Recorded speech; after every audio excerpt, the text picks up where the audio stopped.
A palavra de Deus nos conta que, faltando cerca de um dia para o evento da Páscoa, Jesus sabia muito bem que o seu tempo havia chegado.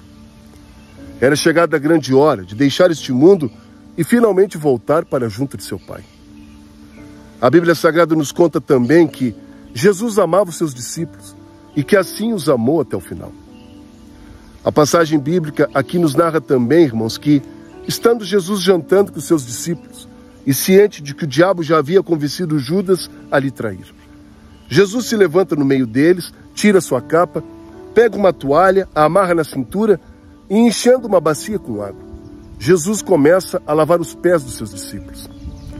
E chegando Jesus próximo a Simão Pedro, esse discípulo pergunta a Jesus: Senhor, o Senhor vai mesmo lavar os meus pés? Ao que Jesus responde: Sim, Pedro, eu irei lavar os seus pés. Certamente, agora o que faço não entendes, mas depois compreenda, Pedro. Tudo te fará sentido. E Pedro, na sua impulsividade de sempre, diz a Jesus: De forma nenhuma, Senhor. Jamais permitirei que o Senhor lave os meus pés. Ao que Jesus mansamente responde a Pedro: Se eu não lavar os seus pés agora, Pedro, você nunca mais será meu discípulo. E a Bíblia Sagrada também nos conta que, talvez Pedro, envergonhado por toda aquela situação, se volta a Jesus e diz: Me perdoe, Senhor. Me perdoe pelas coisas que acabo de lhe dizer. Se o Senhor assim está dizendo, então, por favor, não apenas lave os meus pés, mas lave também as minhas mãos e a minha cabeça. Ao que Jesus responde a Pedro: De forma nenhuma, Pedro. Entenda uma coisa importante. Quem já tomou banho está completamente limpo e somente precisa agora lavar os seus pés. Entenda que todos vocês aqui, Pedro, já estão todos limpos, à exceção de apenas um. E a Bíblia Sagrada segue nos contando, irmãos, que depois de lavar os pés de seus discípulos, Jesus novamente veste a sua capa e voltou a sentar-se com eles à mesa. E olhando atentamente nos olhos de cada um de seus discípulos, Jesus se volta a eles e pergunta: Vocês entenderam o que eu fiz a vocês agora? E após alguns segundos de silêncio, Jesus passa novamente a ensiná-los. Prestem muita atenção naquilo que vos falo. Todos aqui me chamam de mestre e senhor, e assim o fazem bem. Agora prestem atenção. Se eu, o senhor e mestre, lavei os pés de cada um de vocês, muito mais vocês, meus seguidores, deverão lavar os pés uns dos outros. Assim como lhes dei o exemplo agora, façais também vós. Eu afirmo a vocês que isto é verdade. O empregado não é mais importante do que o patrão, assim como o mensageiro não é mais importante do que aquele que o enviou. Já que vocês conhecem agora esta verdade, então serão felizes se a praticarem. Evangelho de João, capítulo 13, versos 1 ao 17.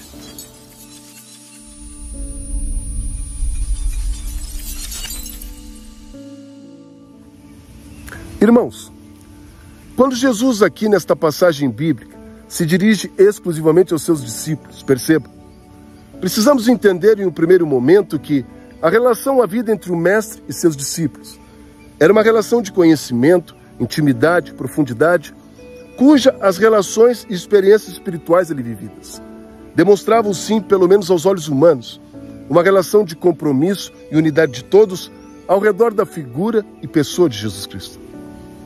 Quando analisamos esse grupo seleto, composto por Jesus e os seus discípulos, podemos tranquilamente perceber que Jesus estava a moldar a personalidade e o caráter dessas pessoas de modo a prepará-las para tudo aquilo que viria depois. É claro que neste grupo seleto, onde depois se formaria a igreja, observamos a presença de um grande líder, uma espécie de cabeça de todos, Jesus, e ao redor deste Cristo, pessoas com as mais diferentes qualidades, cada uma delas dotadas das suas próprias particularidades e dons e chamadas pelo próprio Deus para servir, dar testemunho em suas vidas e desfrutar de uma vida de prosperidade espiritual. Eu não sei se vocês conseguem observar isso comigo, irmãos, mas Jesus aqui, nesta ocasião, Jesus sabia muito bem quem era cada um dos seus discípulos. Jesus conhecia a incredulidade de Tomé. Jesus certamente sabia do caráter intempestivo de Pedro, assim como também Jesus sabia que Judas iria traí-lo, e nada do que Cristo lhe dissesse naquela noite seria capaz de demovê-lo daquele mal. Sabe, irmãos, deixa eu lhes dizer uma coisa muito importante. Deus nos conhece muito mais do que a nós mesmos. Quando Deus nos chama a participar da sua glória, somos tocados pela ação de Deus em nosso espírito e algo dentro de nós é despertado, de modo que somos agora impulsionados a vivermos uma vida santa e a buscarmos pelas mesmas qualidades e adjetivos que estiveram sobre a vida de Jesus. Porém, entenda também uma coisa muito importante. Essa busca de identidade por Cristo, esse processo de santificação pessoal, isso envolve um longo e duradouro processo nosso. Quer você queira ou não, quer você acredite ou não, mas provavelmente na sua caminhada de fé com Cristo, irmãos, você poderá fazer coisas das quais se arrependerá. Você não deveria errar na sua vida, mas provavelmente você irá errar. Você não deveria reclamar da sua vida, irmão, mas provavelmente te digo, você irá reclamar.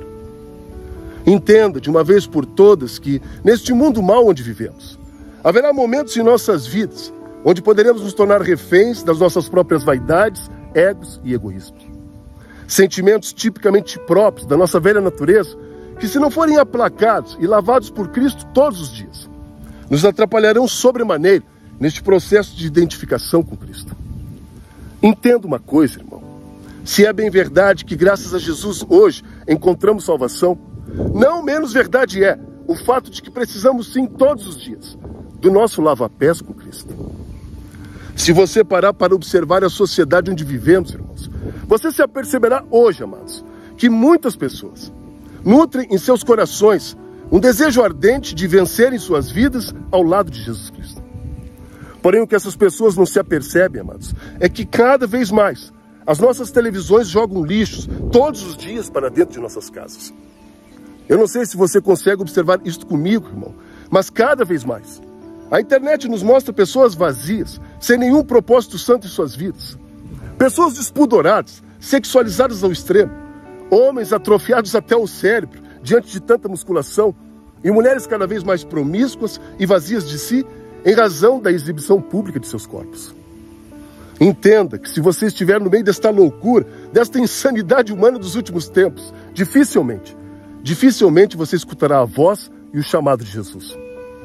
Não tem como se parecer com Cristo, irmão, se você não se dispõe a estar com Ele.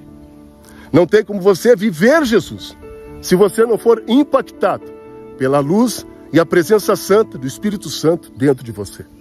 Reflita a respeito. Um grande abraço, um abençoado final de semana e lembre-se, a porta da graça, por pura misericórdia do nosso amado Jesus, ainda está aberta, irmãos. Deus os abençoe poderosamente.